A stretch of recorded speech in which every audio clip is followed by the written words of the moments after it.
I was thinking that I would probably get in more trouble for potentially harming somebody, even if he was the robber. When you say you get in more trouble with the police or with him jumping up and thumping you or taking a knife to you? Probably with the law. I wasn't so worried about him, but imagine if I pushed him and he would have got hit by a car or something, then, is it worth it? Cracked his skull or something like that. Yeah. Correct. You've got a manslaughter charge on your hands.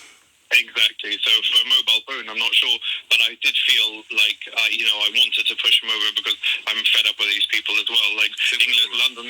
Yeah, London has I've got friends from France, from Germany, who don't want to come to London. They say we hear it's like the crime capital of Europe at the moment. So, I think we have to do something about that. That's I don't think we quite must say, but we're not doing particularly well. No, you're right there. So what happened to you personally? So I was shopping in a local shopping centre here where I must have put my phone down literally for a second to look at an item. And then I turned around and it had gone. Now, I went straight to the manager of the shop and I said, could we very quickly have a look at the video cameras? And he says, no, sorry, GDPR and whatnot. So you have to get the police involved. Yeah. So in the meantime, I was my brain was working in emergency mode. I got my friend to very quickly pick me up, and with his phone, we logged into Find My Phone, and I could see literally where the guy was walking. So then we realised he must have got on a bus because he was moving even quicker. So we followed the bus, to be honest. Right. And when it got to the next stop, I don't know if this is allowed, but we stopped in front of the bus, and I got on the bus and I said, look, I'm here to collect my phone. Somebody's stolen it, and I'm going to press the ring button. You can ring, so the phone rings. The guy must have very quickly disabled it and switched off the phone, so it didn't ring. And then the bus driver said to me, if you don't get off the bus, I'm going to call the police. So I got off the bus, and I didn't get my phone. However, and then I obviously reported it to the police until they got back to me and they said, well, that there's probably it's probably somewhere in Dubai by now, so there's not much that we can do for you. But for me, the biggest issue was, it's obviously, not nice to have your phone stolen, but my issue was I had kept all my data and all my pictures on my SD card in the phone. Right. So it wasn't so much that it was the phone that was lost, but I had all my sensitive information. Plus, I volunteer on the NHS, so I had other people's information on my. How long did it take you to sort of put it all right, all the data and information that you lost, then, Dan? A lot of it I haven't got back. I never will. And you never will. Correct. Unfortunately, and as you say, Dan, I don't know that we're the crime capital of Europe, but we have got enormous issues where people seem to ride almost without any fear whatsoever on the pavement, on mopeds, on bicycles, on e-bikes, and make off with your phone. Dan, thank you for your story, and we will return to that. But I think we have got a line into Tom Bradshaw, President of the National Farmers Union. Now, they have their conference going on, and they're going to revisit their determination to try and bring about a rethink with the government over their plans on inheritance tax. Tom Bradshaw, I was saying that I was just asking you about that, and you say you're working in concert with others. Who were the others that you were going to cite? Mr. Bradshaw, good morning. Well, we've got hundreds of members here in the audience, 45,000 members across England and Wales that all want to reinforce the message that the inheritance tax policy is not fair, it's not reasonable, and it puts some members of our community in an insidious position, and the government has to change. You're aware there is a school of thought in the country that you're all millionaires, you've all got all this huge amounts of property, why shouldn't you pay your fair share of tax? Mr. Bradshaw. And the offer that we put to the Treasury last week with the other farming organisations and the farming unions of Wales, Scotland and Northern Ireland was that a clawback proposal. The government would still raise the same amount of revenue. But if I inherit a business, why is it right that I should have to split up that business to pay an inheritance tax bill?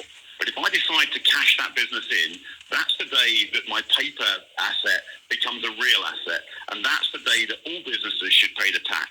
And so that was the offer that we put into the Treasury. The Treasury have slammed the door. They've said they looked at all the options and they are absolutely right. But what they need to realise is that the farming industry is not going away. I think you will make, or you have made reference to what there was about farmers in the Labour manifesto. Tell my listeners about that, Mr. Bradshaw. Well, there was only 87 words in the Labour manifesto, but some of those words were really important, particularly the line around food security is national security. And when I look at the geopolitical situation, the world order is being turned upside down with what's happening in the Ukraine and Russia and the US. And taking responsibility for how we're going to feed 70 million people living on this island should be in the interest of every one of those customers, every one of those consumers.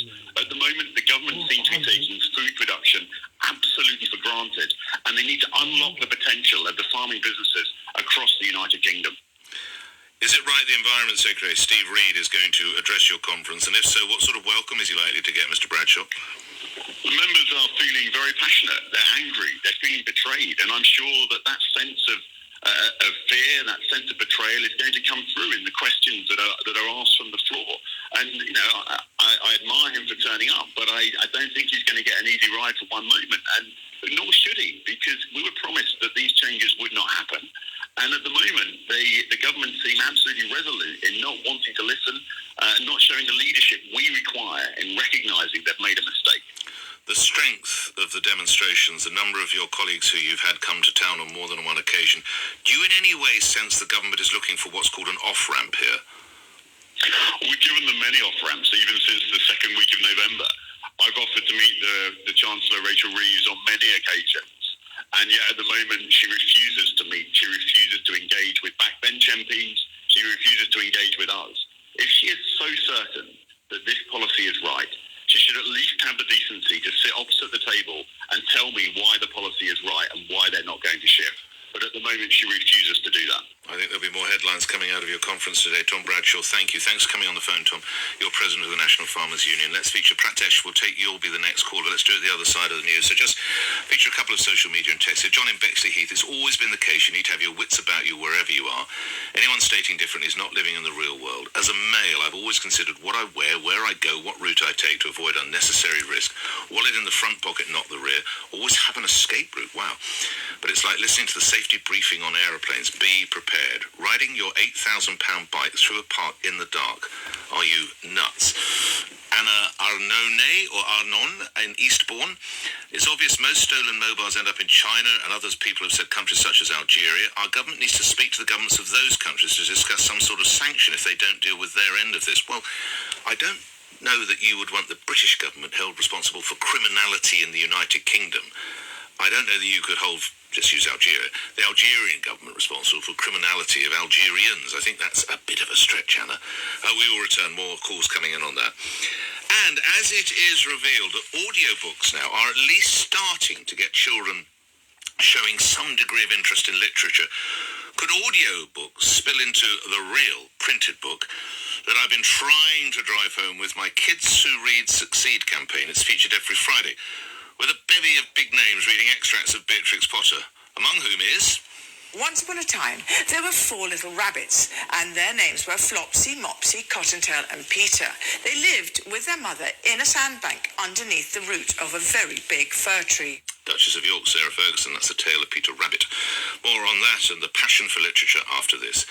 It's Snatch. Bill, I'll come to you for our conversation about these new laws that are coming in. I say for the 3rd or 4th time, let's hope they work. But it's not the first time we've heard about tough on crime, tough on the causes of crime. But let's go to other matters. Now, if you listen to this show regularly, certainly if you listen on a Friday, you'll know the campaign I began a couple of months ago.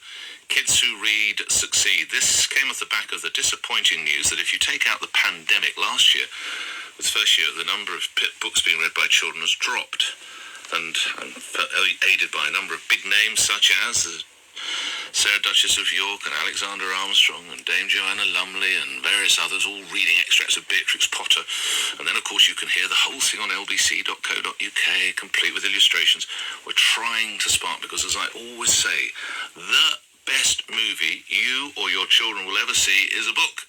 Because you make a better movie even than Steven Spielberg. I'm telling you, it's incredible in your own mind, and you unlock it at a young age. So do we take heart or do we take flight at the news that audiobooks could be used in schools alongside the written world to help children engage with literature? So says the National Literacy Trust. You'll be hearing from a representative in just a moment. And I need to say, the NLT is also supporting the work we're doing with Kids Who Read Succeed. The Trust has done research, and it shows children are increasingly swapping pages for playlists, with audiobooks and podcasts outpacing traditional reading for the first time. Enough from me. Is this something we cheer or fear? Jason Vitt is Assistant Director of Place-Based Working at the National Literacy Trust. They conducted the research and joins me now. Listen, Jason, I'm determined to get kids picking up books. Do I celebrate this or not? Good morning, sir. Good morning to you, Nick. You absolutely celebrate this. Right. So you're right. There is a crisis around reading for pleasure. Barely a third of kids are telling us they do it, but nearly 40% say they are listening to audiobooks, and we're seeing this as a gateway for kids to read more.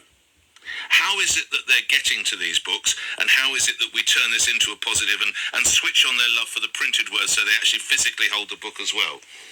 Well, absolutely, Nick. Well, I mean, your own kind of work is obviously a huge part of that, and having people like Maureen Lipman and Alan Titchmarsh give people a sense of hearing stories and hearing how they sound. But you can also get hold of them for free from your public libraries. All public library services you can download, and there's all sorts of companies out there like Audible.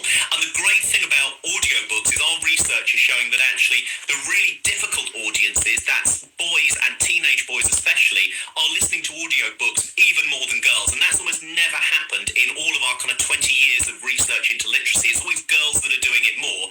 And for the first time, we've actually got something that's engaging boys. So that's a really important win as far as we're concerned. Jason, I'll ask you what sort of books the lads are listening to in just a moment. Give us an idea of the size of the research. How many young folk did you speak to and the age range? Yeah, of course. So this is part of an ongoing survey that we've conducted every year. It's about 70,000 8 to 18-year-olds complete the entire research. So it's a really robust data set, biggest of its kind in the world. And, you know, as you flagged to listeners, over the last kind of 4 years, we've had a downward trend of children saying that they read for enjoyment. So this isn't a blip, this isn't a one-off, this is kind of national crisis level. And at National Literacy Trust, we do everything we can with all kinds of partners, campaigns and activities to change that. And audio we see as a really important tool for doing so. You're right, it is normally the girls who possibly gravitate to the books or the audio books first. So what sort of things are the lads listening to, Jason? Well, Marcus Rashford, his latest is really popular, of course, and you can find a whole recommended list that we've got on our own website that anyone can take a look at. Look for National Literacy Trust and audiobooks. Lots of biography as well comes in. I mean, sports stars are in there, but also fiction as well. So really, there's no one type. It's all about an individual reader, and audiobooks is just loads of choice. And the great thing is it's a confidence builder.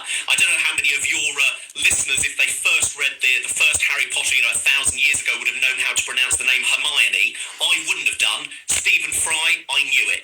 And that's the great thing about audio. It means you can get into a subject or a book, and if your reading skills aren't great or you're short on time, it's much easier. And that's the thing that you then turn on the enjoyment, and then you pick up the book afterwards. All right, lastly, when you think this country has given the world some of the greatest authors you've ever known, all the way back to Chaucer, Shakespeare, Frederick Forsyth, all the way through, it doesn't matter. How do we stack up globally? Are other countries experiencing similar issues, or is this a uniquely British or Western thing?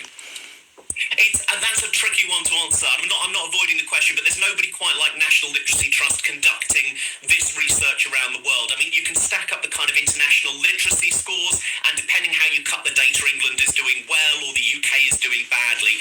But we know that year on year things are getting worse, and that's why the work of the National Literacy Trust, that's why your own campaign, Children Who Read Succeed, is so important, and getting the message out that actually reading is really accessible. Audio is a type of reading. If that's what people want to do, brilliant, embrace it, engage it, and the more people read, the more chance they have to succeed at any age. Good to have you on, good to hear the passion in your voice as well. Jason, thank you. Jason Vitt, Assistant Director of Place-Based Working at the National Literacy Trust. They've conducted the research into these audio books. If it stimulates an interest in the written word, however you receive it, that has to be a positive thing. And again, thanks to the NLT for supporting our campaign. That'll be back on Friday. Off the top of my head, I don't know who's reading, but it will be a big name, I assure you. Pratesh is in Acton. We'll talk reading Sue with you in a moment, but Pratesh has been hanging on for some time. Now, is it again your phone that was stolen? Hello. Hello, good morning, Morning, Nick. sir. Yes, my phone was stolen from my office desk right in front of my face. Oh, no. What, you saw the person who took it? Yeah, the gentleman walked into the reception area. He said, "Can I see the boss?" Normally, they wait in the reception area, or they come to the door and say whether I'm free. But this gentleman just forced in, and there was another client with me, and he just had a piece of paper in his hand, and he was talking some language. Obviously, it is not a language. He was just saying something to distract me. What sort of office is it you work in, sir? Do you mind my asking? It's a college. I've got an office desk where I was working from. Right, okay. So he forces his way in, grabs the phone. What happened next, Pratesh? So what he does is he points outside because we have a glass windows and doors, and we were obviously looking outside what he was showing. Sometimes he was pointing the wall.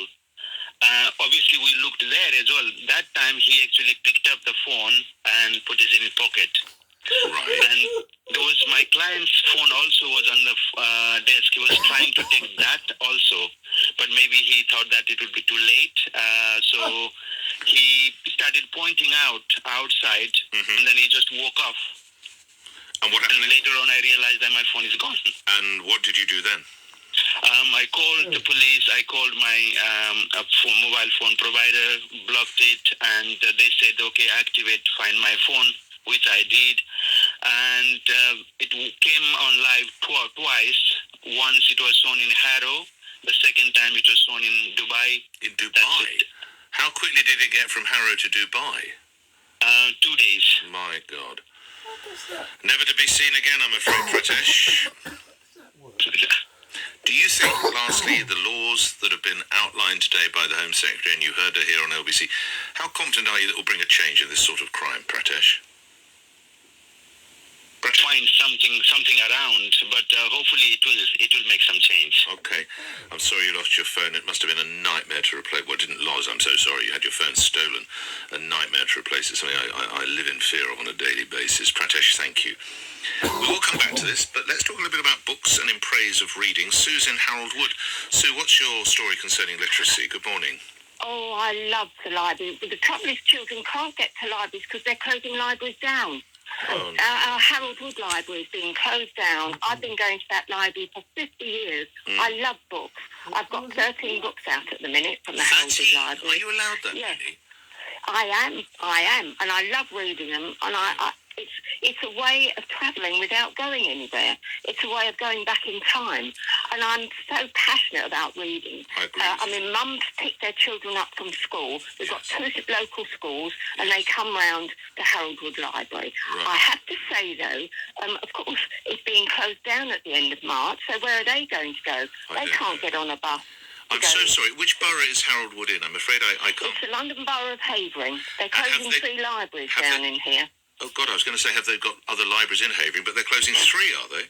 They're closing 3 smallish libraries. They've got 2. They've got 1, 2, 3 bigger libraries, but people can't get on a bus and go to a library with 3 children, 3 little children. And now, what about And, you? Can you now? Are you mobile? Have you got a car? Well, Can you I'm get not to very good. I'm not very good. I have to say, I'm a bit poorly, but I'm sorry to hear. what I do is, well, it's just one of those things. My husband takes me round there.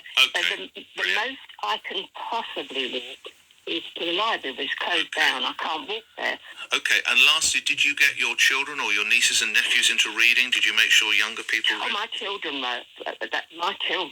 well, I've got 2 sons, but I've got grandchildren, but, yes, they read from a young age, because the books were there. We used to go to the library, see the local library. Exactly the same. When I was a little girl, I used to live in Wanstead, and I joined 2 libraries. And they're so important. Get those books into the hands of children or even your grandchildren.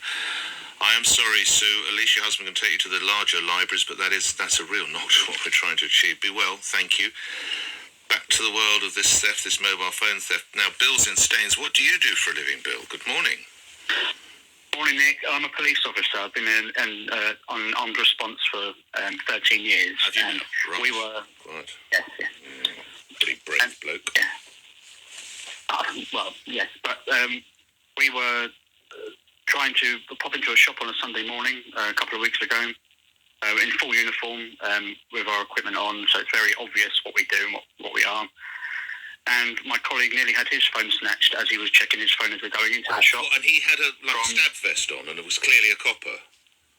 Yes, I don't know if you've seen ARVs around London, but we wear a very overt uniform. We've got yellow taser on our chest and pistol sidearm on a leg holster. Reef. So it's very, very obvious what we are. Probably into a local shop to get a drink in the morning on a very brightly lit Sunday morning. There's other people around. An e-bike come along the pavement and tried to snatch my colleague's phone from his hand. How incredible. And it's so brazen, and luckily he was alert enough to just snatch it out of the grasp of this guy who made off. Right. Were you able to get it's him? very Or he just went through the park or something, presumably, did he, where you can't give chase?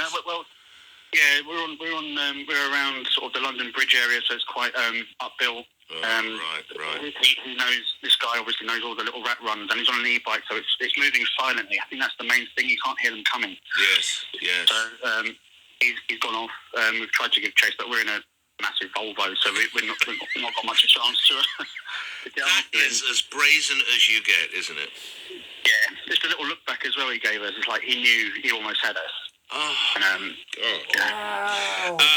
thanks for that story. What comfort do you take from these 50 new laws coming in? Do you reckon it will make a change, Bill?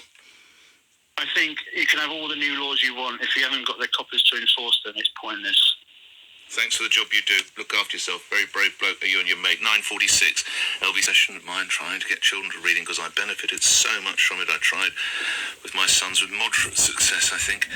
So we'll talk a little bit about books and audiobooks. Elaine's in Dartford. Elaine, what can you tell me? Good morning. I am passionate about audiobooks. I listened last year to over 300 audiobooks. Did you? What sort of books you'll listen to anything? Come on, what do you listen to? My favourite of all time was Kirsten Hannah's The Nightingale. Oh, right. Followed quickly by The Women by Kirsten Hannah. Right. But there is an author in Scotland called J.D. Kirk who writes the most fantastic books. He's got 20 in a series, and they make me laugh out loud. Right. And I'm so sorry. What genre is this? What type of book? I listen to anything. I'm open to anything. If somebody recommends a book to me, I'll give it a go. But do you like thrillers? Do you like romance? I don't like romance particularly, and I don't like fantasy books. Okay. But Frederick Forsyth is one of my good ones. Yeah. Ken Follett is absolutely fantastic. I listen while I work for a big supermarket. I do their shopping for other people early in the morning. I start at 4 o'clock in the morning. So I could be down an aisle picking your tomatoes or your apples or whatever. Right. But my brain could be in the Highlands of Scotland or the deep south of America or in Russia or anywhere. It helps me do a shift. Right. If it's a good book, I'll go home and I'll have that book in my ear all day. Yes. My husband will talk to me because I only ever put one earphone in so I can hear if there's an issue, if you see what I mean. Yeah. My husband can talk to me. Yes. I take my dogs for a long walk and I'm still listening to my book. Yes. I can listen totally.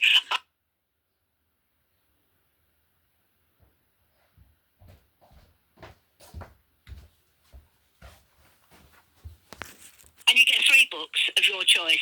Right. And these books can be newly published. I haven't got the physical book, but in my library, I've got over 800 books in my library, so I can flip backwards and forwards. Now, did you have children or nieces and nephews that you got into reading?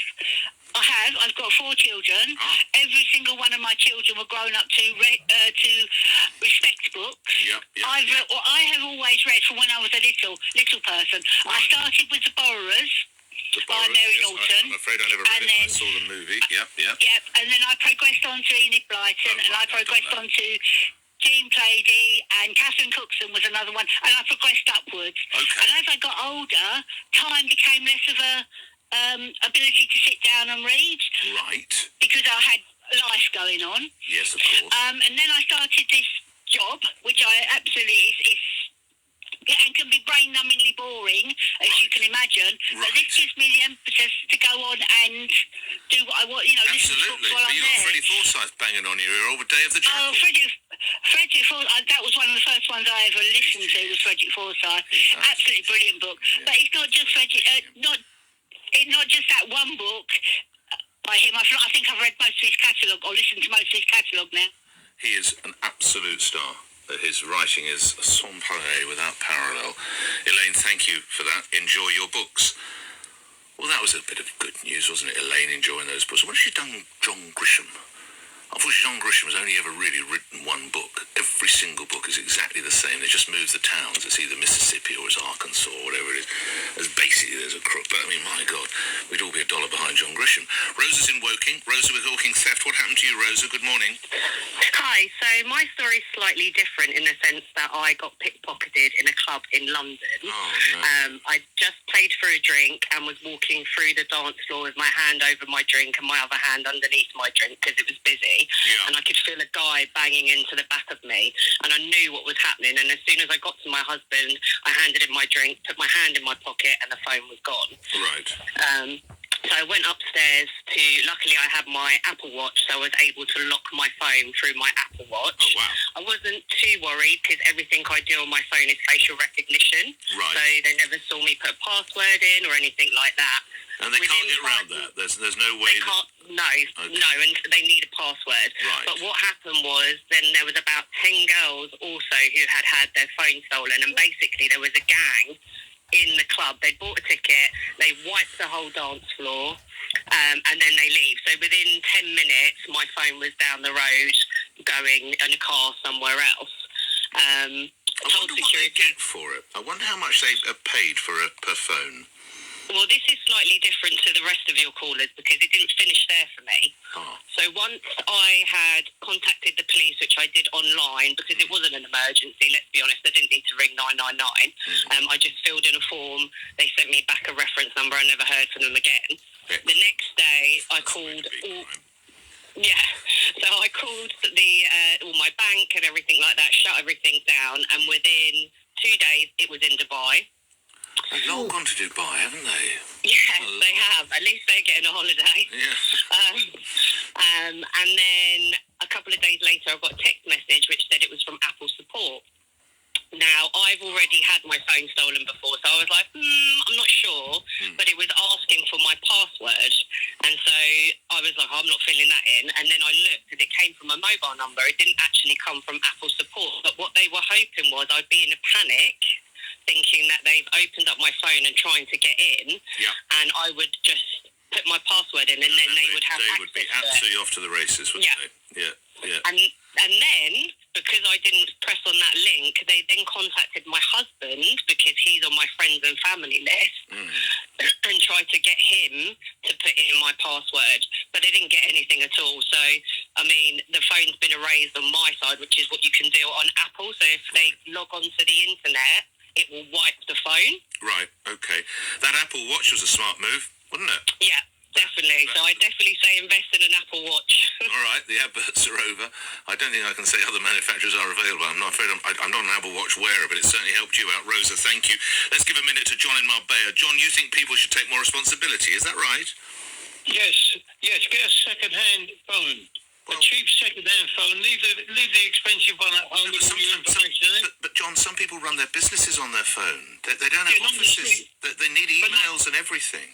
Yeah, in the street, sure. Not in the street. In their offices, that's fine. No, John, in fairness, even to me, I'm walking down, one of my colleagues will ring me because that's the job I do. They have to tell me that, hopefully, the Pope's getting better or whatever. I need to know there and then. Yeah, that's lovely. That's lovely, but all the important stuff on the second phone, all your photographs and your history, that's all gone. And your documents, and all your documents, all gone. You think we should be carrying two phones now then, John? Yeah, get hold of a cheap second-hand phone just to make your phone calls if it's necessary in the street.